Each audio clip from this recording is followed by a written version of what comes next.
స్తంభాల్లో ఒకటైన న్యాయ వ్యవస్థ ఇంకా అన్నీ గమనిస్తూనే ఉన్నది, అన్నీ అవగాహన చేసుకుంటూనే ఉన్నది.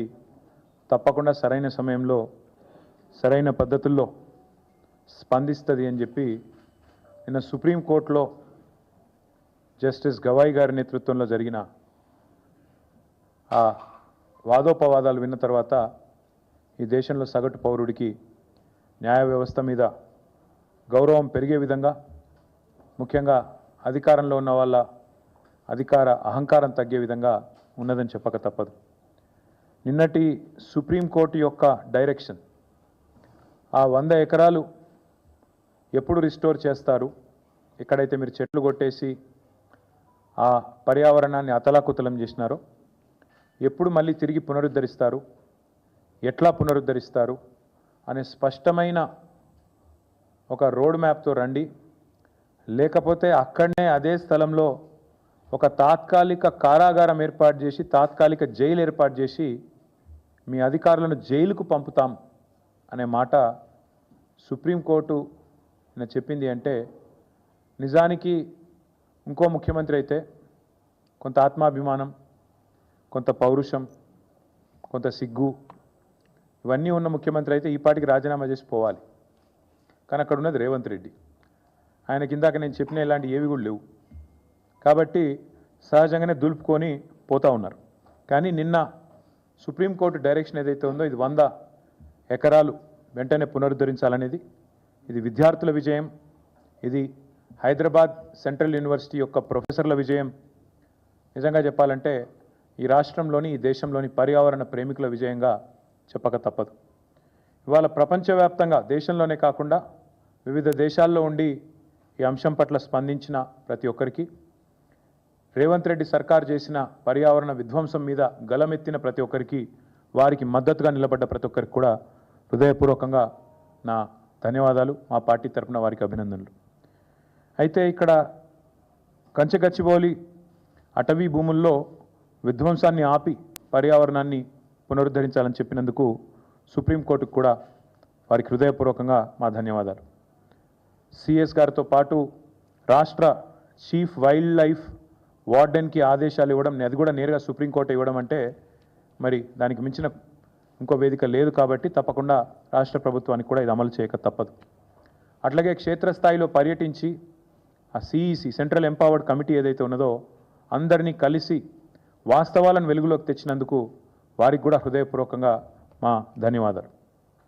మరి ఇందులో నిన్న సెంట్రల్ ఎంపవర్డ్ కమిటీ రిపోర్టు మీరు ఎంతమంది చూశారో లేదో నాకు తెలియదు. ఎంత తీవ్రంగా ఉంది అంటే సుప్రీంకోర్టు అపాయింట్ చేసిన సాధికార కమిటీ ఇది. ఆ కమిటీ యొక్క రిపోర్ట్లో, కమిటీ వారు అపాయింట్ చేసిన రిపోర్ట్ నా దగ్గర ఇక్కడ ఉంది, వాళ్ళు ఇచ్చిన రిపోర్ట్ ఉంది. ఎంత స్పష్టంగా చెప్పారంటే, ఎన్ని విషయాలు చెప్పారంటే, మేమేదైతే వాదన వినిపించామో ఇక్కడ మొన్న, వారు దాన్ని పూర్తి స్థాయిలో సమర్థిస్తూ, పూర్తి స్థాయిలో మేము చేసిన వాదన కరెక్ట్ అంటూ సెంట్రల్ ఎంపవర్డ్ కమిటీ స్పష్టం చేసింది. మీరు చూసినట్టయితే వారు చెప్పిన కొన్ని మాటలు నేను యథాతథంగా కోట్ చేస్తున్నాను. I'm just merely coating the committees report. ఇది నా కవిత్వం కాదు. Prima facie the subject land seems to be under the ownership of university of Hyderabad అని చెప్పి ఓనర్షిప్ విషయంలో సూత్రప్రాయంగా, మౌలికంగా ఈరోజు హైదరాబాద్ సెంట్రల్ యూనివర్సిటీ పొజిషన్లో ల్యాండ్ ఉంది కాబట్టి ఇది పరిగణలోకి తీసుకోవాలని ఒకటి చెప్పారు. రెండవది వారు చెప్పిన మాట, until the ownership and legality of the land use are settled by this honorable court, all ongoing or proposed actions to mortgage, lease or commercially exploit the land by TGIAC may be stayed by this honorable court to prevent further financial and legal complications. ఈ విషయం తేలేదాకా, ఈ విషయం ownership విషయం కానీ, legality of the land use అంటే అక్కడ అడవి ఉండగా కూడా అడవిని ధ్వంసం చేసి కట్టొచ్చా లేదా అనేది కానీ తేలేదాకా, సుప్రీంకోర్టు తేల్చేదాకా all ongoing or proposed actions to mortgage, to lease or to commercially exploit అంటే అక్కడ కట్టడాలు కానీ, తాకట్టు పెట్టడాలు కానీ, అట్లాగే లీజ్కి ఇవ్వడాలు కానీ, ఇవన్నిటిని కూడా తక్షణమే ఆపే విధంగా, స్టే చేసే విధంగా సుప్రీంకోర్టు చొరవ తీసుకోవాలని చెప్పి కూడా సెంట్రల్ ఎంపవర్డ్ కమిటీ నిన్న రిపోర్ట్లో చెప్పింది. అట్లాగే వారు చెప్పిన ఇంకొక మాట, in view of the seriousness of violations and potential financial impropriety an independent investigation by any specialized agency may be ordered. చెప్పిన మాట మళ్ళీ ఒకసారి రిపీట్ చేస్తాను, ఇది ఇంపార్టెంట్ మాట. వారు సెంట్రల్ ఎంపవర్డ్ కమిటీ ఇచ్చిన మాట ఏంటంటే, చెప్పిన రిపోర్ట్ ఏంటంటే, in view of the seriousness of the violations and potential financial impropriety, ఇక్కడ జరిగిన ఆర్థికపరమైన అవకతవకలు, ఇక్కడ జరిగిన ఉద్దేశపూర్వకమైన ఒక అరాచకత్వం ఏదైతే ఉందో దాన్ని దృష్టిలో పెట్టుకొని ఖచ్చితంగా మరి ఒక ఇండిపెండెంట్ ఇన్వెస్టిగేషన్ ఒక స్పెషలైజ్డ్ ఏజెన్సీ ద్వారా ఆర్డర్ చేయండి.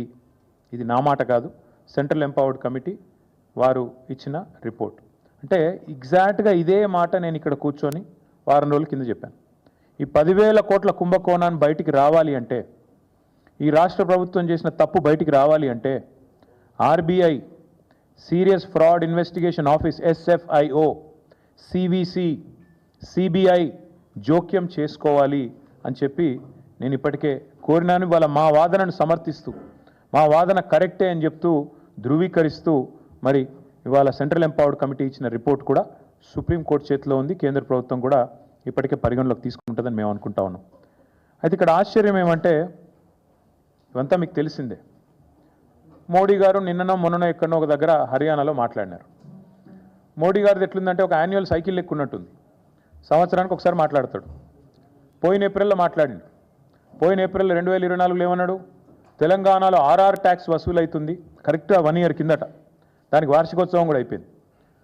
RR ట్యాక్స్ వసూలు అవుతుంది, విచ్చలవిడి దోపిడీ జరుగుతుంది తెలంగాణలో. RR tax, Rahul Revanth tax పేరిట వసూలకు పాల్పడుతున్నారు అని ఆయన ఆరోపిస్తే కింద ఇక లోకమైతే కోడై కూస్తున్నది. స్క్వేర్ ఫీట్కి 150 రూపాయలని, 100 రూపాయలని, హైదరాబాద్లో బిల్డింగ్ కట్టాలంటేనే హఫ్తా వసూలు టైప్లో అరాచకత్వం చెలరేగుతున్నదని లోకం కోడై కూస్తున్నది. బిల్డర్ని ఎవరన్నా మీరు పక్క తీసుకుపోయి మాట్లాడితే కష్టాలు కన్నీళ్లు తప్ప ఇంకోటి లేదు. మోడీ గారు మాట్లాడి RR ట్యాక్స్ అన్నదానికి వార్షికోత్సవం అయిపోయింది. ఏప్రిల్ 24లో మాట్లాడిండు. 25 దాకా ఏం కార్వాయి లేదు, ఏం విచారణ లేదు, దానికి తదుపరి కార్యాచరణ ఏమీ లేదు. మళ్ళీ నిన్న మాట్లాడిండు ఏప్రిల్ 25. మళ్ళీ సంవత్సరానికి మెలకు వచ్చింది మోడీ గారికి. మెలకు వచ్చి మోడీ గారు నిన్న చెప్తారు ఏమని, అక్కడ మొత్తం చెట్లు కొట్టేస్తున్నారు, జంగల్ నాశనం చేస్తున్నారు, మొత్తం ఆగమాగం చేస్తున్నారు, బుల్డోజర్లను పంపినరు, అర్ధరాత్రి బుల్డోజర్లను పంపి ఆగమాగం చేస్తున్నది కాంగ్రెస్ ప్రభుత్వం తెలంగాణలో సెంట్రల్ యూనివర్సిటీ భూములలో అని చెప్పి మోడీ గారు హర్యానాలో మంచి ప్రవచనాలు చెప్పినట్టుగా నేను చూసిన. నేను నరేంద్ర మోడీ గారిని అడుగుతా ఉన్నా, this is the report of central empowered committee appointed by supreme court of India. Central empowered committee interim report లో స్పష్టంగా చెప్తున్నది. मोदी साहब मैं आपको अंग्रेजी में सुनाना चाहता हूं. सेंट्रल एम्पावर्ड कमिटी जो कि सुप्रीम कोर्ट से अपॉइंट किया गया, उन्होंने साफ साफ कहा कि in view of the seriousness of the violations and potential financial impropriety an independent investigation by any specialized agency may be ordered. This is the report, this is the recommendation of interim recommendation of the committee. Now I am demanding BJP, I am demanding Prime Minister Modi, अगर आप